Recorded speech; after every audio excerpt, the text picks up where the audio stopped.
People from all walks of life of Kokrajhar and various civil societies demonstrated massive protest rally against shifting of RNB Civil Hospital to Kokrajhar Medical College Hospital.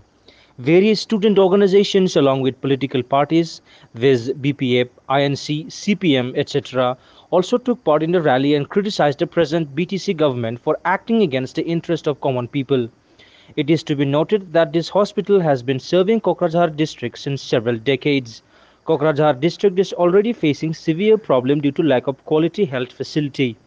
The newly opened medical college is yet to come up with full facility. People from this district have to travel 240 kilometers far to Guwahati for critical health care. Therefore, the conscious citizens of the district vehemently opposed the recent move of the government and demanded the hospital to be made fully functional.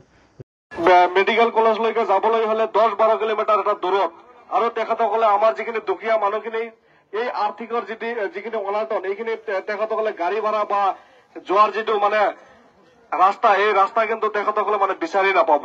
এইকাৰণে এই আন্দোলনত ইতিমধ্যে আমি এবিএমচি হিচাপে ইয়াতে অংশগ্ৰহণ কৰিছো।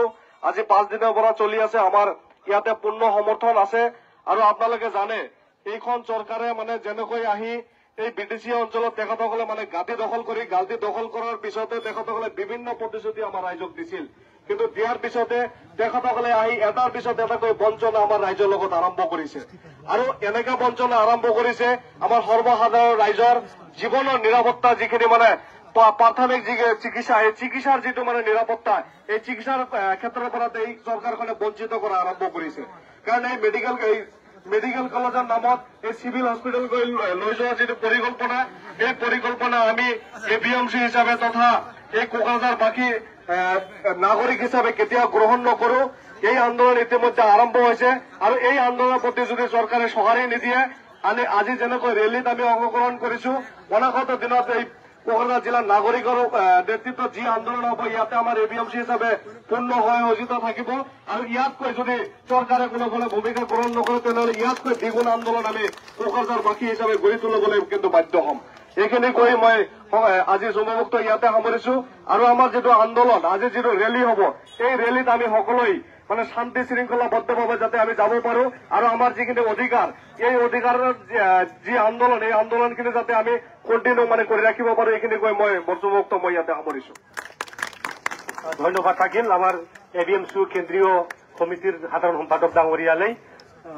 এতিয়া আমাৰ মাজত ছুটিকেই বক্তব্য ৰাখিব আশা ছাত্ৰ সংগঠনৰ চিফ এডভাইজাৰ ষ্টিফান লাখা ডাঙৰীয়া। এখেতক দুআষাৰ ক'ব কাৰণে অনুৰোধ জনালো। সন্মানীয় আজি এই সংগ্ৰামস্থলীত উপস্থিত হ'ব পৰা অসমৰ প্ৰাক্তন কেবিনেট মন্ত্ৰী পৰ্মিলা ৰাণী ব্ৰহ্ম ডাঙৰীয়ানী লগতে বিটিচিৰ প্ৰাক্তন chief Khampa Borgoyary leader of the opposition BTR আমাৰ চালাকাঠি সমষ্টিৰ MCLA দেৰাচাঁদ বসুমতাৰী ডাঙৰীয়া আৰু লগতে ইয়াত উপস্থিত হ'ব পৰা প্ৰত্যেক সংগঠনত সামাজিক বা ছাত্ৰ সংগঠনৰ প্ৰত্যেকজন সংগ্ৰামী বন্ধুলৈ মোৰ শ্ৰদ্ধা আৰু নমস্কাৰ যাচিছো। সকলোকে বিপ্লৱীক অভিনন্দন। আজি আপোনালোকে ইয়ালৈ আহিছে আৰু মই নিজে যদিও দুখিত যে আজিৰ দিনত যিখিনি আমাৰ প্ৰয়োজন আছিল এই হস্পিটেলখন আকৌ আটকধুনীয়া কৰিবলৈ বা ইয়াত আকৌ ইনফ্ৰাষ্ট্ৰাকচাৰ দি পেলাই এই হস্পিটেলখন আকৌ সুন্দৰকৈ গঢ়ি তুলিব পাৰিলে হয়, কিন্তু সেইটো নকৰি আমি জানো যে বেচৰগাঁৱৰ যিখন মেডিকেল কলেজ আছে এই মেডিকেল কলেজৰ যিখিনি সংগ্ৰামৰ জৰিয়তে এইটো আজি স্থাপন হৈছে, কিন্তু আজিৰ চৰকাৰে এই মেডিকেল কলেজখন তেখেতসকলে অন্য এটা গল্প বনাই পেলাই তেখেতসকলে ক্ৰেডিট ল'ব বিচাৰিছে। তেখেতে ক্ৰেডিট লওক, তেখেতসকলে তাতে আমাৰ আপত্তি নাই, কিন্তু এই কোকৰাঝাৰৰ মাজমজিয়া ৰঘুনাথ ব্ৰহ্ম হস্পিটেলখন ভাঙি পেলাই এই নতুন হস্পিটেল নতুন মেডিকেল কলেজ বনোৱা দিয়া নহ'ব।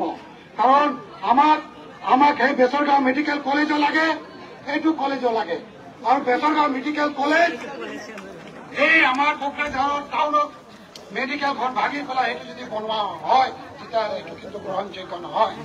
আজি তেখেতসকলে নতুন তেখেতসকলে ক্ৰেডিট ল'ব খুজিছে, লওক মই আগতে কৈছো এইটো নতুন মেডিকেল কলেজ নতুন হিচাপে তেখেতসকলে গঢ়ি তোলক। আজি অসম চৰকাৰৰ হাতত, ভাৰত চৰকাৰৰ হাতত যি আপোনাৰ অকণমান খা খবৰ ৰাখে, তেখেতসকলে কয় চৰকাৰখনে কয় যে তেখেতৰ হাতত পুঁজিৰ অভাৱ নাই। তেখেতসকলে কয় যে তেখেতসকলৰ হাতত পুঁজি অসমত বানপানীৰ নিচিনা তেখেতসকলৰ পুঁজি আছে। যদি তেখেতসকলৰ হাতত বানপানীৰ নিচিনা পুঁজি আছে, অৰ্থ আছে তেখেতসকলৰ, তেতিয়াহ'লে এই আমাৰ কোকৰাঝাৰ মাধবুন্দিয়া ৰূপনাথ ব্ৰহ্ম এই হস্পিটেলখন তেখেতসকলে কিয় ভাঙি পেলাই নতুন মেডিকেল কলেজ তেখেতসকলে স্থাপন কৰিব বিচাৰিছে? আমি এই চৰকাৰক এইটো কথা প্ৰশ্ন কৰিব বিচাৰিছো। সন্মানীয় সংগ্ৰামী ৰাইজ, আৰু বেছি কথা ক'ব খোজা নাই।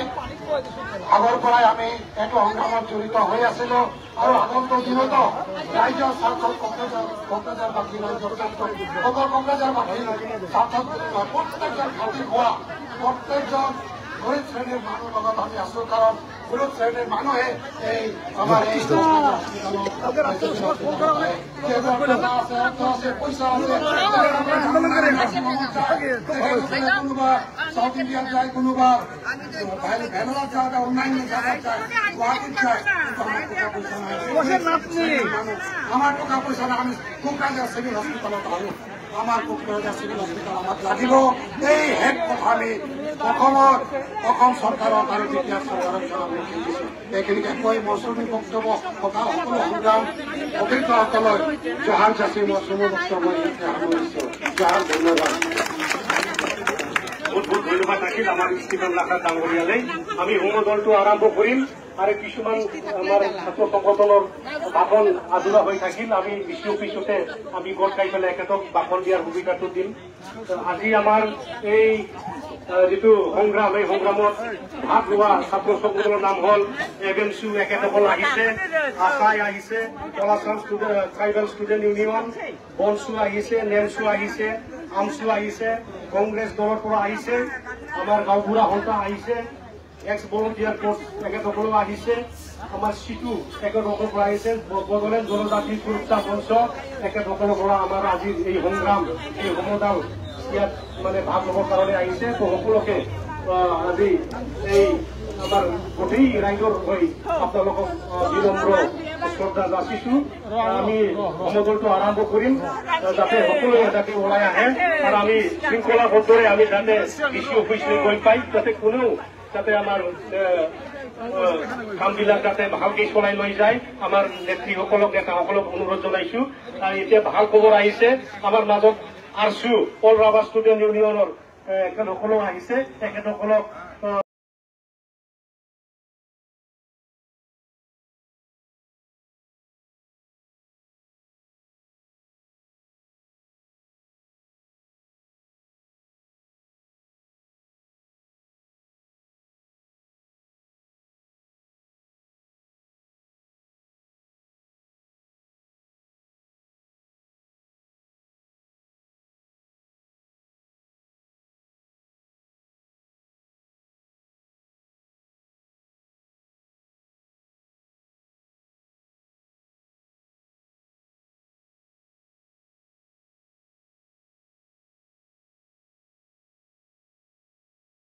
That's all for today's news. For more such updates, keep watching Eastern Paradigm.